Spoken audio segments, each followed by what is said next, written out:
പിതാവിന്റെയും പുത്രന്റെയും പരിശുദ്ധാത്മാവിന്റെയും നാമത്തിൽ ആമേൻ. അമ്മേ പരിശുദ്ധ അമ്മേ, അമ്മേ പരിശുദ്ധ ദൈവമാതാവേ, കൃപാസനത്തിലൂടെ ഞങ്ങൾക്ക് ഞങ്ങളുടെ ദേശത്തിനും അമ്മ മധ്യസ്ഥം തേടി തന്ന എല്ലാ അനുഗ്രഹങ്ങൾക്കും കൃപകൾക്കും ഞങ്ങളിപ്പോൾ ഹൃദയം നിറഞ്ഞ നന്ദി പറയുന്നു. അമ്മേ പരിശുദ്ധമ്മേ ദൈവമാതാവേ, 2004 ഡിസംബർ 7 ഉച്ചകഴിഞ്ഞ് 2:30 കൃപാസനത്തിൽ സംഭവിച്ച അമ്മയുടെ പ്രത്യക്ഷപ്പെടലിനെക്കുറിച്ച് തിരുസഭയ്ക്ക് സമർപ്പിച്ചിരിക്കുന്ന പഠനരേഖകളുടെ സഭാത്മകമായ പഠനം ആരംഭിക്കുവാൻ ഞങ്ങൾ പ്രാർത്ഥിക്കുന്നു. അമ്മേ പരിശുദ്ധമേ, ഭൂസ്വർലോകങ്ങളുടെ രാജ്ഞിയായ അങ്ങേയ്ക്ക് ഭൗമസംരക്ഷണത്തിനായി പ്രപഞ്ചപ്രകൃതിയെ തന്നെ തിരുസഭ പ്രതിഷ്ഠിക്കുവാൻ ഈ പ്രത്യക്ഷീകരണം വഴി ഇടയാക്കണമേ. പരിശുദ്ധമേ, ജപമാല മാതാവേ, സകല കൃപാസനോടും ചേർത്ത് ഞങ്ങളിപ്പോൾ പ്രാർത്ഥിക്കുന്ന ഈ കുടുംബത്തിന്റെ പ്രത്യേക നിയോഗം മക്കളെ.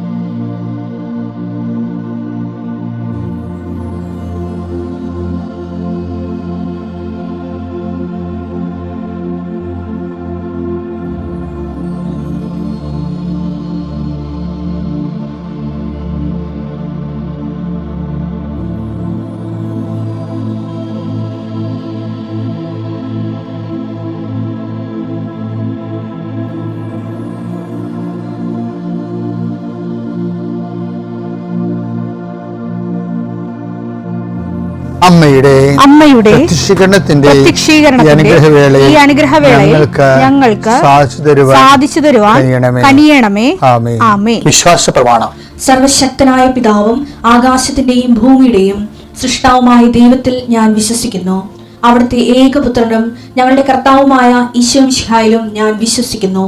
ഈ പുത്രൻ പരിശുദ്ധാത്മാവിനാൽ ഗർഭസ്ഥനായി കന്യകാമറിയത്തിൽ നിന്ന് പിറന്ന് പൊന്തിയോസ് പീലാത്തോസിന്റെ കാലത്ത് പീഡകൾ സഹിച്ച് കുരിശിൽ തറയ്ക്കപ്പെട്ട് മരിച്ച് അടക്കപ്പെട്ട് പാതാളങ്ങളിൽ ഇറങ്ങി മരിച്ചവരുടെ ഇടയിൽ നിന്ന് 3-ാം നാൾ ഉയർത്ത് സ്വർഗത്തിലേക്ക് എഴുന്നള്ളി സർവശക്തിയുള്ള പിതാവായ ദൈവത്തിന്റെ വലതുഭാഗത്തിരിക്കുന്നു. അവിടെ നിന്ന് ജീവിക്കുന്നവരെയും മരിച്ചവരെയും വിധിക്കുവാൻ വരുമെന്നും ഞാൻ വിശ്വസിക്കുന്നു. പരിശുദ്ധാത്മാവിലും ഞാൻ വിശ്വസിക്കുന്നു. വിശുദ്ധ കത്തോലിക്കാ സഭയിലും പുണ്യവാന്മാരുടെ ഐക്യത്തിലും പാപങ്ങളുടെ മോചനത്തിലും ശരീരത്തിന്റെ ഉയർപ്പിലും നിത്യമായ ജീവിതത്തിലും ഞാൻ വിശ്വസിക്കുന്നു. ആമേൻ. ഞങ്ങളുടെ പിതാവേ, അങ്ങയുടെ നാമം പൂജിതമാകണമേ. അങ്ങയുടെ രാജ്യം വരണമേ. അങ്ങയുടെ തിരുമനസ് സ്വർഗത്തിലെ പോലെ ഭൂമിയിലും ആകണമേ. അന്നു വേണ്ടുന്ന ആഹാരം ഇന്ന് ഞങ്ങൾക്ക് തരണമേ. ഞങ്ങളോട് തെറ്റ് ചെയ്യുന്നവരോട് ഞങ്ങൾ ക്ഷമിക്കുന്നത് പോലെ ഞങ്ങളുടെ തെറ്റുകൾ ഞങ്ങളോടും ക്ഷമിക്കണമേ. ഞങ്ങളെ പ്രലോഭനത്തിൽ ഉൾപ്പെടുത്തരുതേ, തിന്മയിൽ ഞങ്ങൾ രക്ഷിക്കണമേ. ആമേൻ. കർത്താവ് അങ്ങയുടെ കൂടെ സ്ത്രീകളിൽ അങ്ങ് അനുഗ്രഹിക്കപ്പെട്ടവളാകുന്നു. അങ്ങയുടെ ഉദരത്തിൻ ഫലമായി ഈശോ അനുഗ്രഹിക്കപ്പെട്ടവനാകുന്നു. പരിശുദ്ധ മറിയമേ, തമ്പുരാന്റെ അമ്മേ, പാപികളായ ഞങ്ങൾക്ക് വേണ്ടി ഇപ്പോഴും ഞങ്ങളുടെ മരണസമയത്തും തമ്പുരാനോട് അപേക്ഷിക്കണമേ. ആമേൻ. കർത്താവേ, നിന്റെ ഉന്നതമായ നാമത്തിന് സ്വസ്ഥം ചെയ്യുന്നു. കർത്താവേ, നിന്റെ വിശുദ്ധ പൗരോഹിത്യത്തെ മഹത്വപ്പെടുത്തണമേ. കർത്താവേ, സഭയിലുള്ള സാന്നിധ്യം പ്രകടമാക്കണമേ. 19 വർഷം ഞാൻ അർപ്പിച്ച കൃപാനയുടെ യോഗ്യതയാൽ കൃപാസ്ഥാനത്താറെ ജീവനോടെ പ്രത്യക്ഷപ്പെട്ട മാതാവിൻ്റെ മാധ്യസ്ഥതയെ ആശ്രയിച്ചുകൊണ്ട് ഇന്നത്തെ ജീവിതം കരുപിടിപ്പിക്കാൻ വേണ്ടി ആഗ്രഹിക്കുന്ന എല്ലാവരെയും ഞാൻ കർത്താവിൻ്റെ തിരുസന്നിധി സമർപ്പിക്കുന്നു.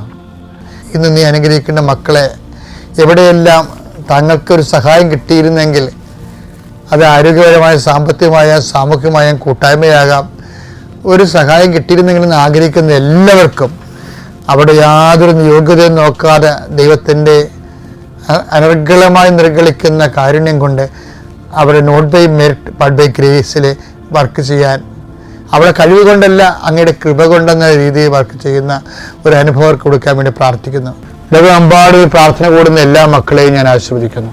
പരീക്ഷ എഴുതുന്നവരെ, റിസൾട്ട് നോക്കാൻ പോകുന്നവരെ, നോക്കുന്നവരെ കർത്താവിന്റെ മനസ്സിന് ഭാരമില്ലാതെ ലളിതമായ സന്തോഷത്തോടെ ഇരിക്കാനും ഉന്നതമായ വിജയം കൈവരിക്കാൻ ഇടയാക്കാൻ പ്രാർത്ഥിക്കുന്നു. ഈ പ്രാർത്ഥന കൂടുന്നവർക്കെല്ലാം കർത്താവിന്റെ സമാധാനം അവകാശമാകുകയും ഓഹരിയാകുകയും ചെയ്യട്ടെ. നിത്യപിതാവും പുത്രനും പരിശുദ്ധാത്മാവുമായ സർവ്വസ്വരെ എന്നേക്കും ആമേൻ. നമുക്ക് ഒരു കുറേ കാലങ്ങൾ ദൈവത്തോട് ജീവിച്ച് കഴിയുമ്പോൾ എനിക്ക് തോന്നണം ഇതാണ് കേട്ടോ, എനിക്കെൻ്റെ അനുഭവത്തിൽ നിന്ന് ഞാൻ പറയണത്, നമുക്ക് ദൈവമായിട്ട് അധിക കാലമൊന്നും ജീവിക്കാൻ പറ്റത്തില്ല. അതെന്താ കാര്യം വെച്ച് കഴിഞ്ഞാൽ, ഒരു ടൈം കഴിയുമ്പോൾ നമ്മൾ എങ്ങനെയൊക്കെ ഇങ്ങനെ ഈ ഒരു ഡയലോഗ് ഉണ്ടല്ലോ, വിനയം വാരിക്കോരി മുഖത്ത് തേച്ചാലും ഉള്ളിലുള്ള ഫ്രോഡ് പുറത്തു വരുമെന്ന് പറഞ്ഞു വരാൻ, നമ്മൾ ദൈവത്തിൻ്റെ മുമ്പിൽ എന്ത് അഭ്യാസം കാണിച്ചാലും ദൈവത്തിന് അസസ്മെന്റ് ഉണ്ട്. 2 Corinthians 13 വായിച്ചേ. എന്നാൽ നിങ്ങൾ തിന്മ പ്രവർത്തിക്കരുതേ എന്നാണ് ദൈവത്തോടുള്ള ഞങ്ങളുടെ പ്രാർത്ഥന. ഞങ്ങൾ പരീക്ഷയിൽ വിജയിച്ചവരായി കാണപ്പെടണമെന്നില്ല. ഞങ്ങൾ പരാജിതരായി കാണപ്പെട്ടാലും നിങ്ങൾ നന്മ പ്രവർത്തിക്കണം. കാര്യം ഞങ്ങളുടെ പരാജയം എന്ന് പറയുന്നത്, ചിലപ്പോൾ ഈ ലോകത്ത് ഈശോയുടെ ജീവിതം അവസാനം നമ്മൾ നോക്കുമ്പോൾ ഒരു 33 വയസ്സ് ഈശോയ്ക്ക് മരിക്കേണ്ടി വന്നില്ലേ. അപ്പോഴേ പുറമെ ലോകം നോക്കുമ്പോൾ അതൊരു പരാജയമായി തോന്നും. പക്ഷേ എന്തുകൊണ്ടാണ് ഞങ്ങൾ പരാജിതരായി കഴിഞ്ഞാലും നിങ്ങൾ വിജയിക്കണമെന്ന് പറഞ്ഞതിൻ്റെ കാരണം എന്ന് വെച്ച് കഴിഞ്ഞാൽ, ഈ പരാജയം എല്ലാം കാണുന്ന ഒരാളിന് വേണ്ടിയാണ് നമ്മൾ ഈ പരാജയപ്പെട്ട് കൊടുക്കണത്. ചിലയിടത്തൊക്കെ നമ്മൾ ക്ഷമിക്കുമ്പോൾ നമുക്ക് ലക്ഷങ്ങളാണ് നഷ്ടപ്പെടുന്നത്, അറിയാമല്ല. ചിലയിടത്തൊക്കെ നമ്മൾ കള പോട്ടെന്ന് വെച്ച് കഴിഞ്ഞാൽ ആ നാട്ടിൽ നമ്മുടെ വില പോകും. അതുകൊണ്ടാണ് ആൾക്കാർ ഗുണ്ടകളെ വെച്ച് തിരിച്ചു തരണത്. പക്ഷെ നമുക്കത് പറ്റത്തില്ല. അപ്പം അങ്ങനെ വരുമ്പോൾ നമ്മൾ അടികൊള്ള പോലെ പരാജിതരാകും. ഞങ്ങൾ പരാജിതരായാലും അതിൻ്റെ അർത്ഥം എന്താണ്? ഞങ്ങളെ വിജയിപ്പിക്കാൻ ഒരാളുണ്ട്. അതാരാണ്? യേശുക്രിസ്തുവിനെ ഉയർപ്പിച്ചവൻ. അവനോടുകൂടി ഞങ്ങളെയും ഉയർപ്പിക്കും. അതായത് അവൻ്റെ നിത്യരക്ഷ ഉയർപ്പ് കണ്ടുകൊണ്ടാണ് ഞങ്ങൾ ഈ പരാജയപ്പെട്ട് കൊടുക്കുന്നത്. ഇപ്പം ഞങ്ങളുടെ പരാജയം കണ്ടുകൊണ്ട് നിങ്ങൾ ആ രീതി കണക്കാക്കരുത്. എന്ത് രസമാണെന്നല്ലോ ഈ പൗലോസിൻ്റെ വ്യാഖ്യാനങ്ങൾ. അത് ജീവിതാനുഭവങ്ങളാണല്ലോ അത്. അപ്പം അതുകൊണ്ട് എപ്പോഴും നമ്മൾ ശ്രദ്ധിക്കേണ്ടത്, ക്രിസ്തു നമ്മളിൽ രൂപപ്പെട്ടു വരാൻ വേണ്ടിയുള്ള ഈറ്റുനോവായിട്ടാണ് ഈ പൗലോസ് ഇതൊക്കെ തേങ്ങലുണ്ടാകുന്നത്. ഗലാത്യർ 4:19. എന്റെ കുഞ്ഞുമക്കളെ ക്രിസ്തു നിങ്ങളിൽ രൂപപ്പെടുന്നത് വരെ ഇടിവെട്ട് ക്രിസ്തു നിങ്ങൾ രൂപപ്പെടുന്ന വരെ വീണ്ടും ഞാൻ നിങ്ങൾക്ക് വേണ്ടി ഈറ്റുനോവ് അനുഭവിക്കുന്നു. നമുക്കുണ്ടാകുന്ന പരാജയങ്ങളെല്ലാം ക്രിസ്തു നമ്മൾ രൂപപ്പെട്ട് വരാനുള്ള ഈറ്റുനോവായിട്ട് മാറണം എന്നുള്ളതാണ് പൗലോസിൻ്റെ ഒരു. ഇത് നിങ്ങൾ ജീവിതത്തിലേക്ക് ഒരു പ്രാവർത്തികമായി കഴിഞ്ഞാൽ ദൈവത്തിന് തോന്നും നമ്മൾ ദൈവത്തിൻ്റെ ആളാണെന്ന് തോന്നാനല്ല, സത്യമാണല്ലോ അത്. അങ്ങനെ വരുമ്പോൾ ദൈവത്തെ കൊണ്ട് എന്ത് പ്രയോജനം നമുക്കെന്ന് നമ്മൾ കഴിഞ്ഞ ആഴ്ചയിലൊക്കെ ചിന്തിച്ചായിരുന്നു. അങ്ങനെ ആൾക്കാർ ചിന്തിക്കണമെന്ന് ഞാൻ പറഞ്ഞായിരുന്നു. നേരെ തിരിച്ചിടണം, എന്താ നമ്മളെ കൊണ്ട് ദൈവത്തിന് എന്ത് പ്രയോജനം? അങ്ങനെ ചിന്തിച്ചാൽ ഉടമ്പടി പെട്ടെന്ന് ഫയറാകും. കർത്താവ് നിങ്ങൾ അനുഗ്രഹിക്കട്ടെ. ലാൽ ജോൺ, ഞാൻ UAE അബുദാബിയിൽ നിന്ന് വരുന്നു. എൻ്റെ സ്ഥലം ഇവിടെ പുന്നപ്രയാണ്. ആലപ്പുഴയിലെ പുന്നപ്ര എന്ന് പറയുന്ന സ്ഥലത്തു നിന്നാണ് ഞാൻ വരുന്നത്. ഞാൻ ഏകദേശം 28 വർഷമായിട്ട് UAE അബുദാബിയിൽ ജോലി ചെയ്യുന്നു. ഇതെൻ്റെ ഭാര്യ, എൻ്റെ മകൾ. എനിക്കൊരു മകൻ കൂടിയുണ്ട്. മകന് വയറിന് ചെറിയ പ്രശ്നമായതുകൊണ്ട് അവനെ കൊണ്ടുവരാനായിട്ട് ഞങ്ങൾ സാധിച്ചില്ല. ഞാൻ വന്നിരിക്കുന്നത് 2 സാക്ഷ്യങ്ങൾ പറയാനായിട്ടാണ്. ഒന്ന്, എൻ്റെ വൈഫ് നേരത്തെ ഉടമ്പടി എടുത്തിട്ടുള്ളതാണ്. കഴിഞ്ഞ വർഷം ഞങ്ങളിവിടെ എൻ്റെ വൈഫ് വന്നിവിടെ സാക്ഷ്യം പറഞ്ഞിട്ടുള്ളതുമാണ്. അത് എൻ്റെ മകളുടെ പഠന സംബന്ധമായൊരു കാര്യമായിരുന്നു. അതായത് അവളിപ്പോൾ MBBS പഠിക്കുകയാണ്. ബൾഗേറിയയിൽ വർണ യൂണിവേഴ്സിറ്റിയിൽ MBBS പഠിക്കുകയാണ്.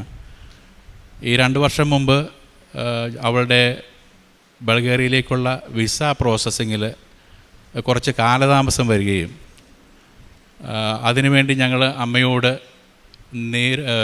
പ്രത്യക്ഷീകരണ പ്രാർത്ഥന ഒരു ഡേറ്റ് ഇട്ട് പ്രാർത്ഥിക്കുകയും ചെയ്തു.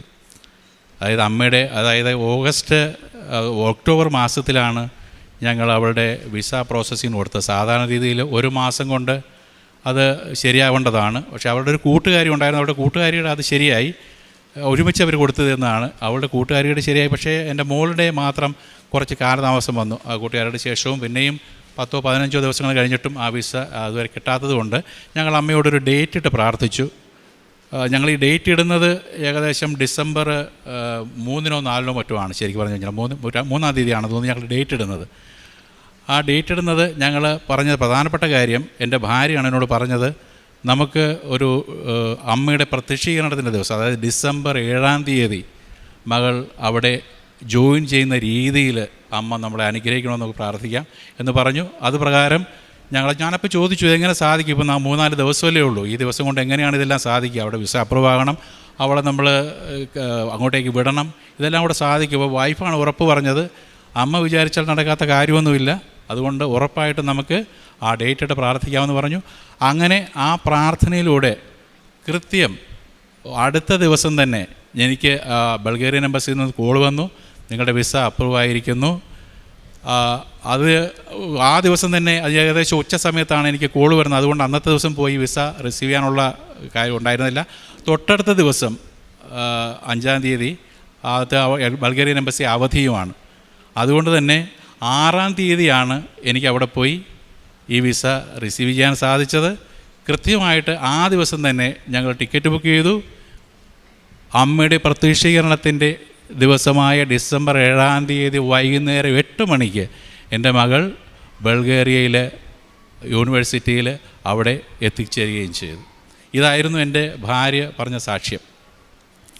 പിന്നെ അതിനുശേഷം ഞങ്ങൾ ഏകദേശം ഒരു ഉടമ്പടി ജീവിതത്തിൽ തന്നെയാണ് ഞങ്ങളുടെ കുടുംബം ജീവിക്കുന്നത്. ഞാനും എൻ്റെ ഭാര്യയും ഞങ്ങളുടെ മക്കളും ഞങ്ങളെല്ലാം ഒരു ഉടമ്പടി ജീവിതത്തിൽ തന്നെയാണ് മുന്നോട്ട് പോകുന്നത്. ഞാൻ ഉടമ്പടി എടുത്തിരുന്നില്ല. ഇപ്പോൾ ഈ കഴിഞ്ഞ ഞാനിപ്പോൾ യിൽ നിന്ന് അവധിക്ക് വന്നിട്ട് ഏകദേശം 2 ദിവസമേ ആയിട്ടുള്ളൂ. 2 ദിവസം മുമ്പാണ് ഞാൻ എത്തിയത്. വന്ന ഉടനെ അമ്മയുടെ സാക്ഷ്യം പറയണമെന്നുള്ള ആഗ്രഹം കൊണ്ടാണ് ഞങ്ങൾ പെട്ടെന്ന് തന്നെ ഇങ്ങോട്ട് എത്തിയത്. അതിന് പ്രധാനപ്പെട്ട കാരണം, ഇപ്പോൾ ഞാൻ ഓൺലൈൻ ഉടമ്പടി എടുക്കുകയായിരുന്നു. അതിൻ്റെ പ്രധാനപ്പെട്ട ഒരു കാരണമെന്ന് പറയുന്നത്, ഞങ്ങൾ സാധാരണ യിൽ സ്കൂളുകൾക്ക് അവധി വരുന്നത് ജൂലൈ ഓഗസ്റ്റ് മാസങ്ങളിലാണ്. ആ സമയത്താണ് ഞങ്ങൾ സാധാരണ ഇവിടേക്ക് ലീവിന് വരുന്നത്, കുടുംബത്തിൽ ഇവിടെ നാട്ടിലേക്കൊക്കെ വരുന്ന ഒരു സമയം അതാണ്.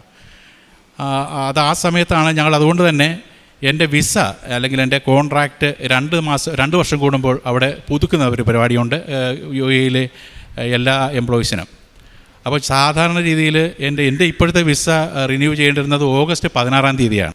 ഓഗസ്റ്റ് 16-ാം തീയതി വിസ റിന്യൂ ചെയ്ത് കഴിഞ്ഞ് കഴിഞ്ഞാൽ ഞങ്ങൾക്കിവിടെ പിന്നെ വന്നു പോകാനുള്ള സമയമില്ല. കാരണം മകൻ്റെ സ്കൂൾ തുറക്കുന്നത് ഏകദേശം ഓഗസ്റ്റ് അവസാനമാണ്. അപ്പോൾ അങ്ങനെ സംഭവിക്കുമ്പോൾ ഞങ്ങൾക്ക് ഇവിടെ വന്ന് അവധിക്ക് അധിക ദിവസം നിൽക്കാനാവില്ല. അതുകൊണ്ട് തന്നെ സാധാരണ രീതിയിൽ ഞങ്ങൾ ജൂലൈ മാസം തന്നെ ഈ വിസ പുതുക്കാനുള്ള രീതി ഞാൻ കമ്പനിയിൽ പറഞ്ഞത് ചെയ്യിക്കാറുണ്ട്. അപ്പോൾ ഇത്തവണ അങ്ങനെ ഞാൻ ജൂൺ അവസാനം തന്നെ ഞാൻ പറഞ്ഞു, എനിക്കിങ്ങനെ ലീവിന് പോകുന്നത് കൊണ്ട് എനിക്ക് എത്രയും പെട്ടെന്ന് വിസ കോൺട്രാക്റ്റ് പുതുക്കി തരണം എന്ന് ഞാനിങ്ങനെ പറഞ്ഞിരുന്നു കമ്പനിയിൽ. അവരതനുസരിച്ച് ചെയ്യാൻ തുടങ്ങി. പക്ഷേ അവർ പറഞ്ഞത് എന്തോ തടസ്സം നേരിടുന്നു എന്നാണ് പറഞ്ഞത്. ആ പുതുക്കുന്നതിന് അവർ ശ്രമിച്ചുകൊണ്ടിരിക്കുകയാണ്. അപ്പോൾ ഞാൻ ഈ തടസ്സമെന്ന് കേട്ടപ്പോൾ തന്നെ എൻ്റെ ഭാര്യ ഉടമ്പടി എടുത്തിട്ടുണ്ട്. അപ്പോൾ പെട്ടെന്ന് എൻ്റെ മനസ്സിൽ തടസ്സമെന്ന് കേട്ടപ്പോൾ തന്നെ എൻ്റെ മനസ്സിൽ വന്നൊരു കാര്യം അമ്മയുടെ ഉടമ്പടി എന്ന കാര്യമാണ്. അപ്പോൾ അമ്മയുടെ ഉടമ്പടി എൻ്റെ മനസ്സിൽ വരികയും ജൂൺ 30-ാം തീയതി ഞാൻ ഓൺലൈൻ ഉടമ്പടി എടുത്ത് ഇതിനു വേണ്ടി പ്രാർത്ഥിക്കുകയും ചെയ്തു. എൻ്റെ ദൈവങ്ങളെല്ലാം ഞാൻ സമർപ്പിച്ചുകൊണ്ട് ജൂൺ 30-ാം തീയതി ഞാൻ ഓൺലൈൻ ഉടമ്പടി എടുത്തു. അതിനുശേഷം ഏകദേശം 1 മാസം, ജൂലൈ മാസം 1 തൊട്ട് 31 വരെ ഞാനിങ്ങനെ അവർ ചോദിച്ചുകൊണ്ടിരുന്നു. പക്ഷേ യാതൊരു തരത്തിലുള്ള പോസിറ്റീവ് മറുപടിയും വന്നിരുന്നില്ല. അത് തടസ്സം നിലനിൽക്കുന്നതെന്നാണ് അവർ പറഞ്ഞത്. ഈ ജൂലൈ 31-ാം തീയതി ഞാൻ വീണ്ടും അമ്മയ്ക്കൊരു ഡേറ്റ് കൊടുത്തു, ഒരു തീയതി. എൻ്റെ മകൾ പോകാൻ വേണ്ടി ഞങ്ങൾ ഡേറ്റ് കൊടുത്തിരുന്നത് പോലെ എൻ്റെ കാര്യത്തിനും ഞാൻ അമ്മയ്ക്കൊരു ഡേറ്റ് കൊടുത്തു. ഓഗസ്റ്റ് 5 എന്ന് പറയുന്ന തീയതിയാണ് ഞാൻ കൊടുത്തത് അമ്മയ്ക്ക്. അമ്മയോട് പറഞ്ഞു, ഓഗസ്റ്റ് 5-ാം തീയതി എൻ്റെ കാര്യങ്ങൾക്ക് ഒരു പരിഹാരമുണ്ടാവണം. ഈ പറഞ്ഞ ദിവസം തന്നെ അമ്മയുടെ ഞങ്ങൾ പ്രത്യക്ഷീകരണ പ്രാർത്ഥന ചൊല്ലുമ്പോൾ അമ്മയുടെ തിരുനാളം ആളിക്കത്തി അമ്മയുടെ രൂപം എനിക്ക് പ്രത്യക്ഷപ്പെട്ടു.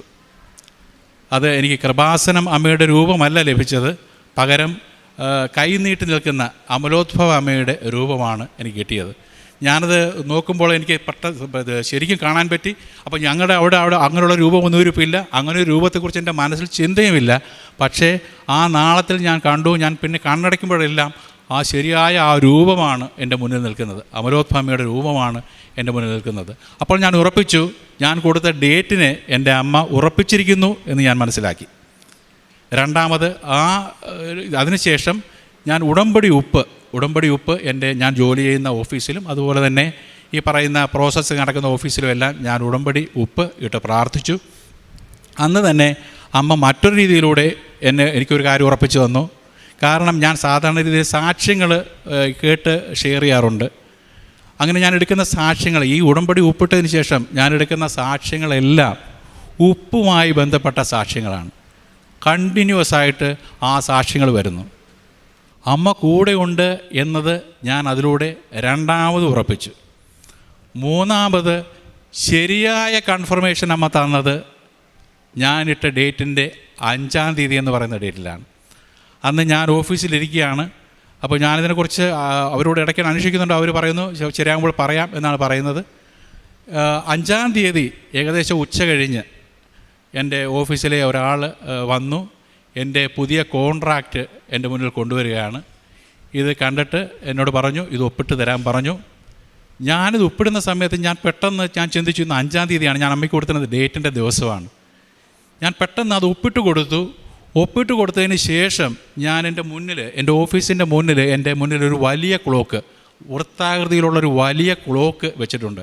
സാധാരണ രീതിയിൽ ഞാൻ ആ ക്ലോക്കിൽ നോക്കാറില്ല. കാരണം ഞാൻ സമയം നോക്കുന്നത് എൻ്റെ കമ്പ്യൂട്ടറിലോ അതല്ലെങ്കിൽ എൻ്റെ മൊബൈലിലോ അങ്ങനെയാണ് ഞാൻ സമയം നോക്കാറുള്ളത്. പക്ഷേ ഞാൻ സാറിന് നോക്കാറില്ല. പക്ഷേ ഇത് ഒപ്പിട്ട് കൊടുത്ത നിമിഷം ആരോ എന്നോട് പറഞ്ഞു നീ ക്ലോക്കിലേക്കൊന്ന് നോക്ക്. ഞാൻ നോക്കി. അതിൽ ചെറിയ സൂചിയും വലിയ സൂചിയും, അതായത് 4:25 എന്ന് പറയുന്ന സമയത്തിലാണ് അത് നിൽക്കുന്നത്. അത് ആ ചെറിയ സൂചിയും വലിയ സൂചിയും ഏകദേശമല്ല, വലിയ സൂചി ശരിയായിട്ടും ചെറിയ സൂചി തൊട്ടടുത്തുമായിട്ട് 5 എന്ന അക്കത്തിലാണ് നിൽക്കുന്നത്. ഇത് കണ്ടപ്പോൾ മൂന്നാമത് കണ്ടപ്പോൾ ഞാൻ ഉറപ്പിച്ചു എൻ്റെ പ്രശ്നങ്ങൾക്ക് പരിഹാരമായി. ഞാനിനി അതിനെക്കുറിച്ച് ചിന്തിക്കേണ്ട ആവശ്യമേ ഇല്ല എന്ന് ഞാൻ മനസ്സിലാക്കി. പിറ്റേ ദിവസം ഞാൻ ഓഫീസിൽ ചെന്നു. അന്നത്തെ ദിവസവും ഇല്ല. രണ്ടാമത്തെ ദിവസം 7-ാം തീയതി എൻ്റെ അവിടെ നിന്ന് കോൾ വന്നു. നീ നിൻ്റെ ICP എന്ന് പറയുന്നത് അവിടെ ഇതിൻ്റെ വിസയും എമിറേറ്റ്സ് ഐഡിയൊക്കെ റിന്യൂ ചെയ്യുന്ന ഒരു ആപ്ലിക്കേഷനാണ്. ആ ആപ്ലിക്കേഷനിലാണ് നമുക്ക് സാധാരണ ഇത് റിന്യൂ ചെയ്യുമ്പോൾ അത് അപ്ഡേറ്റ് ചെയ്ത് കിട്ടുന്നത്. അതൊന്ന് ചെക്ക് ചെയ്യാൻ പറഞ്ഞു. ഞാൻ ചെക്ക് ചെയ്തു. ആ ഒരു 2 വർഷത്തേക്ക്, അടുത്ത 2 വർഷത്തേക്ക് അത് എൻ്റെ കോൺട്രാക്റ്റ് പുതുക്കിയതായി ഞാൻ കാണുകയും ചെയ്തു. ആ നിമിഷം തന്നെ എൻ്റെ മുട്ടുകൾ മടക്കി എൻ്റെ തലകൾ നിലത്ത് മുട്ടിച്ച് പരിശുദ്ധ അമ്മയോടുള്ള എൻ്റെ നന്ദി, തിരുക്കുമാരൻ വഴി അമ്മ നൽകിയ ആ അനുഗ്രഹത്തിന് അമ്മയോട് കോടാനുകോടി നന്ദി ഞാൻ അർപ്പിച്ചു. ഇതാണ് എൻ്റെ ഒന്നാമത്തെ സാക്ഷ്യം. രണ്ടാമത് ഈ പറയുന്ന ഞങ്ങളുടെ വിസ റിന്യൂ ചെയ്ത് കഴിഞ്ഞ് കഴിഞ്ഞാൽ ഒറിജിനൽ എമിറേറ്റ്സ് ഐഡി കയ്യിൽ കിട്ടണമെങ്കിൽ ഒരു 5-6 ദിവസം എടുക്കും. അതിൻ്റെ കാരണം അത് ദുബൈയിൽ നിന്നാണ് വരുന്നത്, പോസ്റ്റിലാണ് വരുന്നത്. നമുക്കത് നിയന്ത്രിക്കാൻ പറ്റില്ല, നമുക്ക് പോയി മേടിക്കാൻ പറ്റില്ല. അവർ പോസ്റ്റിലാണ് അയക്കുന്നത്. അതുകൊണ്ട് തന്നെ നമ്മളതിനു വേണ്ടി വെയിറ്റ് ചെയ്യണം. അപ്പം ഞങ്ങളിപ്പോൾ ഇതിനുകൊണ്ട് തന്നെ ഒരുപാട് താമസിച്ചു. ഞങ്ങൾ ഇവർ വരാൻ ഒരുപാട് താമസിച്ചു. അപ്പോൾ ഇത് കിട്ടുന്നവരെ കാത്തിരുന്ന് കഴിഞ്ഞാൽ വീണ്ടും താമസിക്കും. അപ്പോൾ ഞങ്ങൾക്ക് വളരെ ചെറിയ ദിവസങ്ങൾ മാത്രമേ അവധിയായിട്ട് കിട്ടാൻ സാധ്യതയുള്ളൂ. അതുകൊണ്ട് അതും ഞങ്ങൾ അമ്മയെ ഏൽപ്പിച്ചു. ഇത്രയും കാര്യങ്ങൾ സാധിച്ചെന്ന അമ്മ അതിനൊരു പരിഹാരം ചെയ്യണമെന്ന് പ്രാർത്ഥിച്ചു. ഞങ്ങൾ തിങ്കളാഴ്ച 11-ാം തീയതിയിലേക്ക് ടിക്കറ്റ് ബുക്ക് ചെയ്തു രാത്രി. ആ ദിവസം രാവിലെ എൻ്റെ PRO വിളിച്ച് പറയുന്നു നിൻ്റെ എമിറേറ്റ്സ് ഐഡി കിട്ടി, ഉച്ചയ്ക്ക് മുമ്പ് വീട്ടിലെത്തിച്ചു തരാമെന്ന്. കാരണം ഞാൻ അന്നോട്ട് ലീവാണ്. വീട്ടിലെത്തിച്ചു തരാമെന്ന് പറഞ്ഞു. അങ്ങനെ ഞങ്ങൾ വരുന്നതിൻ്റെ ദിവസം വൈകുന്നേരം ഞങ്ങൾ പോരുന്നതിന് ഞങ്ങൾ 9 മണിക്കാണ് എയർപോർട്ടിലേക്ക് പുറപ്പെടുന്നത്.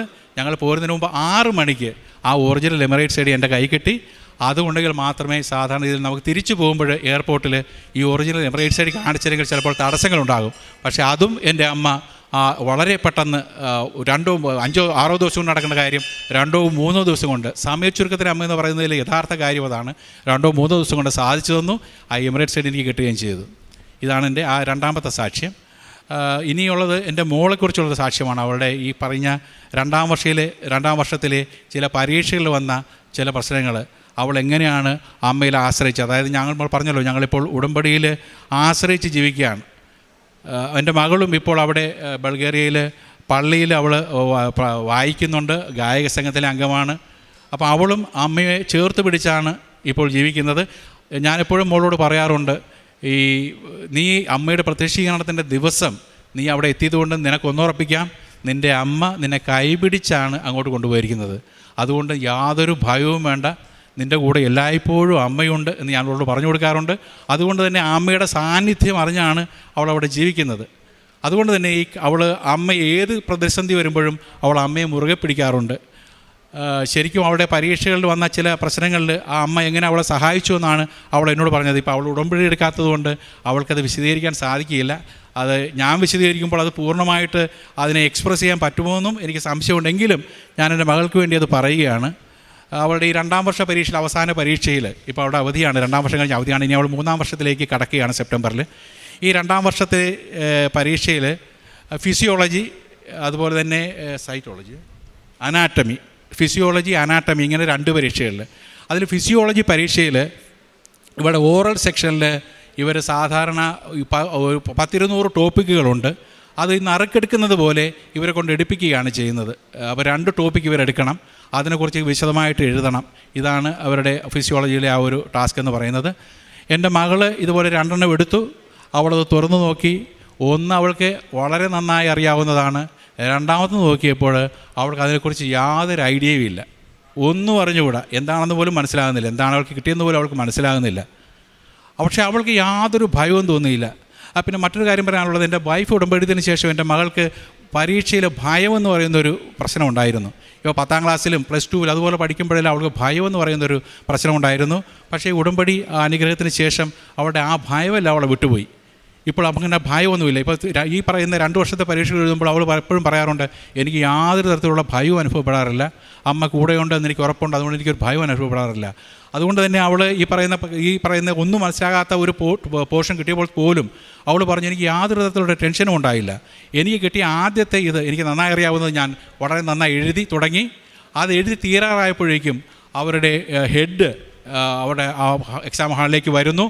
അയാൾ പറയുന്നു, നിങ്ങൾ എടുത്തതിൽ ഒരെണ്ണം നിങ്ങൾക്ക് വേണ്ടിയിട്ടുള്ളതല്ല, അത് മാറിപ്പോയി, അതുകൊണ്ട് നിങ്ങൾക്ക് വേണ്ടത് മറ്റൊരെണ്ണം സെലക്ട് ചെയ്യണം. അതവർ തിരിച്ചു മേടിച്ചു. അതായത് എൻ്റെ മോളെടുത്തിരുന്ന അവൾക്ക് അറിയാൻ വയ്യാത്ത അവർ തിരിച്ചു മേടിച്ചു. അവൾക്ക് അറിയാവുന്ന, ഏറ്റവും നന്നായി അറിയാവുന്നത് അവൾക്ക് ലഭിച്ചു. അങ്ങനെ 2 എഴുതി 6ൽ 5 എന്ന് പറയുന്ന സ്കോറോടുകൂടി അവൾ ആ പരീക്ഷ വിജയിക്കുകയും ചെയ്തു.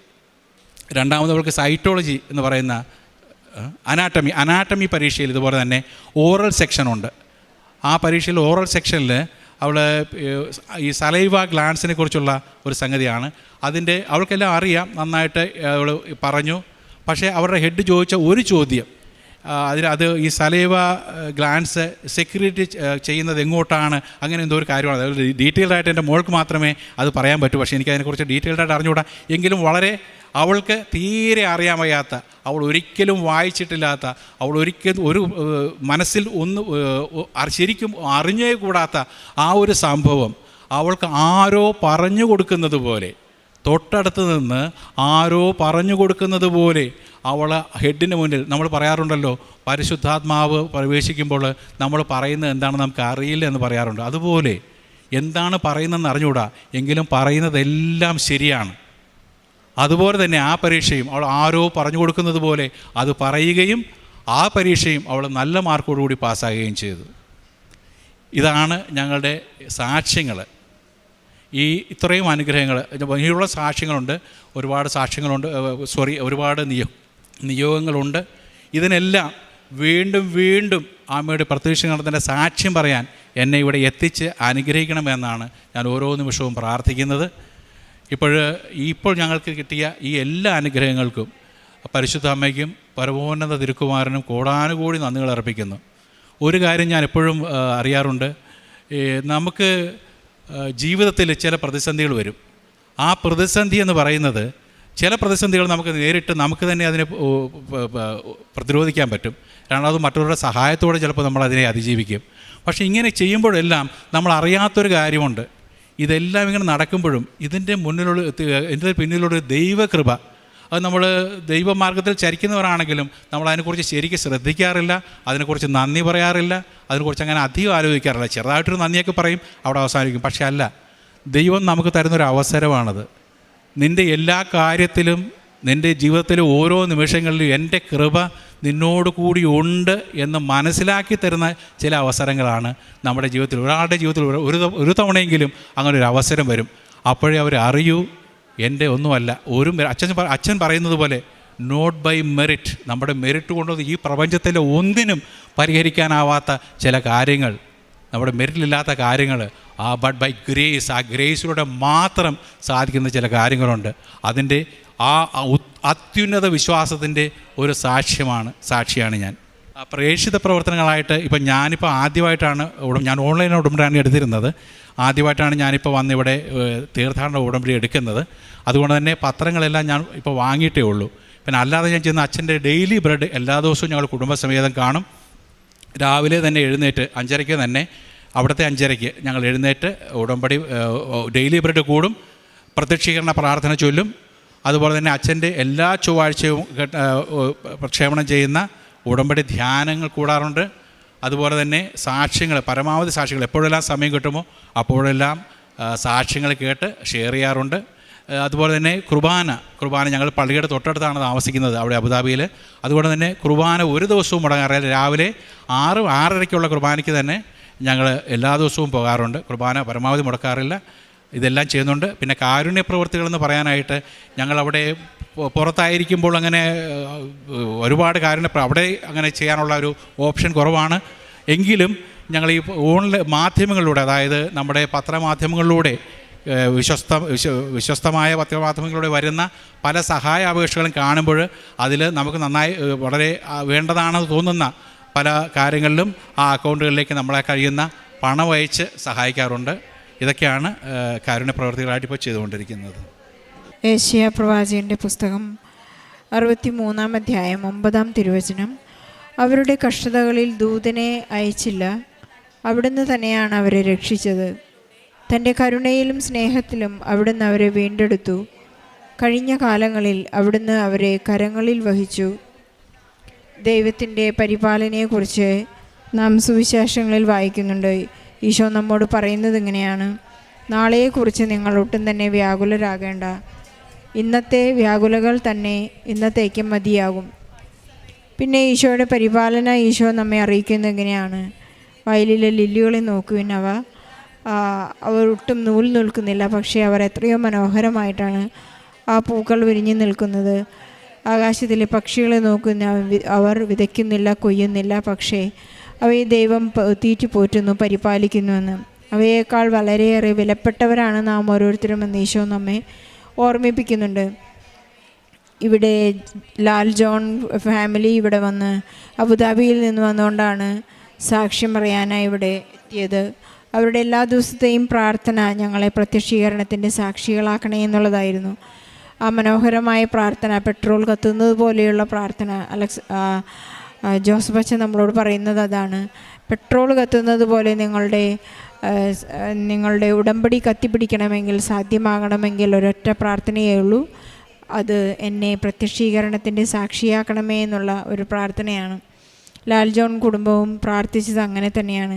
ഇവരുടെ എല്ലാ ആവശ്യങ്ങളിലും പരിശുദ്ധ അമ്മ ഇവരോടൊപ്പം സഞ്ചരിക്കുന്ന ഒരു വലിയ സമയച്ചുരുക്കത്തിൻ്റെ അമ്മ ഇവരോടൊപ്പം എല്ലാ സമയഘടികാരം കാണിച്ചുകൊണ്ടാണ് അദ്ദേഹത്തെ ഞാൻ നിന്നോടുകൂടെ ഓരോ ഫ്രാക്ഷൻ ഓഫ് സെക്കൻഡിൽ ഞാൻ നിന്നോട് കൂടെ ഉണ്ട് എന്നുള്ള ഒരു ഉറപ്പ് നൽകിക്കൊണ്ടാണ് ഈ ഉടമ്പടി അദ്ദേഹം മുന്നേറിക്കൊണ്ടിരുന്നത്.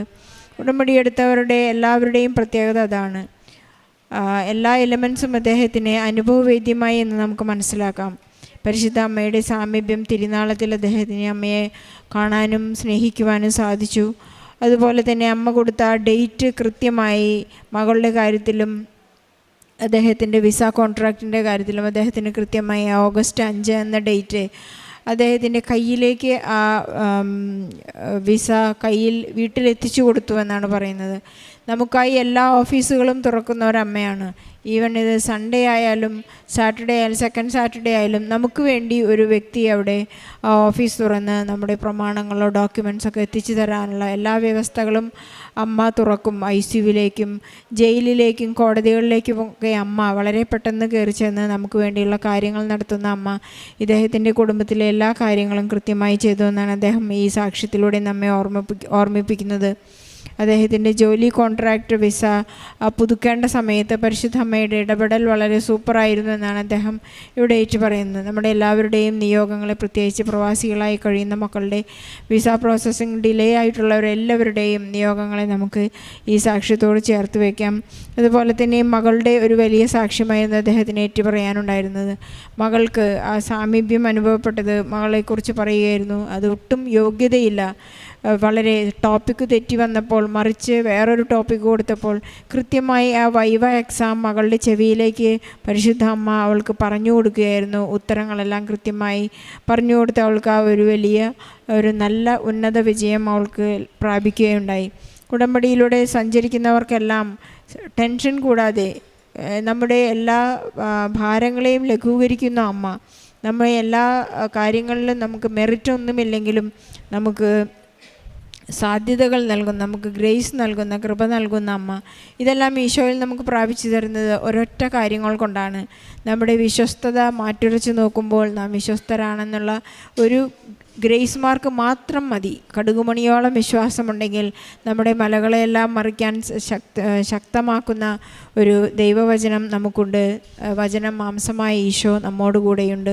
ദൈവം നമ്മോട് കൂടെ എന്ന ഇമ്മാനുവലാണ് നമ്മുടെ ദൈവം. മോശ പാടുന്നത് പോലെ ഇതുപോലെ മറ്റൊരു ജനതയുണ്ടോ, ഇതുപോലെ മറ്റൊരു ദൈവമുണ്ടോ? ഈശോയ്ക്കും പരിശുദ്ധമ്മയ്ക്കും നമുക്ക് നന്ദി പറയാം. നമ്മുടെ എല്ലാ നിയോഗങ്ങളെയും ഈ സാക്ഷ്യത്തോട് ചേർത്ത് വെച്ചുകൊണ്ട്, നമ്മുടെ എല്ലാ കണ്ണീരിനെയും ചേർത്ത് വെച്ചുകൊണ്ട് പരിശുദ്ധമ്മയ്ക്ക് ഈശോയ്ക്കും നല്ലൊരു കയ്യടി നൽകി സാക്ഷ്യം നമുക്ക് സമർപ്പിക്കാം.